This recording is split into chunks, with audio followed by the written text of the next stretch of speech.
Welcome to Rapid Fire. Today's game is Fort Apocalypse was released in 1982 on the Commodore 64 by Synapse software, which was ported from the Atari 8-bit original. Helicopters in the 80s were considered really cool, and Fort Apocalypse was naturally inspired by the classic helicopter flick Blue Thunder, which influenced the TV show Airwolf, and hence helicopters were cool in the 80s. The developer Synapse Software made a lot of really interesting games on the Commodore 64 worth checking out, like Blue Max, Pharaoh's Curse, Seamus, and the excellent conversion of Sega's Zaxxon. Now back to the game, which was a shoot-'em-up exploration game, I guess? It's kind of its own thing. It's a bit of Activision's Hero with a bit of Broderbund's Choplifter, where you have to infiltrate this fort and rescue a bunch of hostages and blow up the fort's main reactor and escape.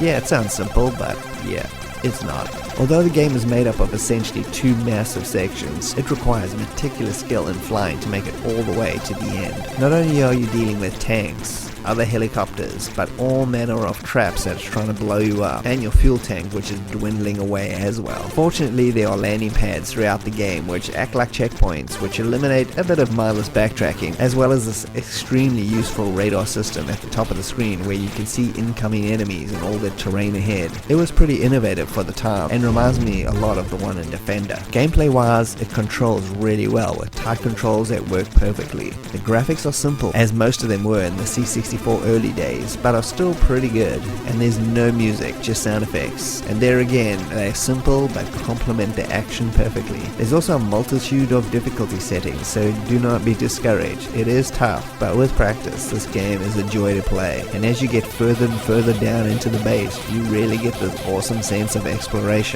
and what's around the next corner. This is a really cool C64 first generation release, and if you've never played it, you should definitely give it a try.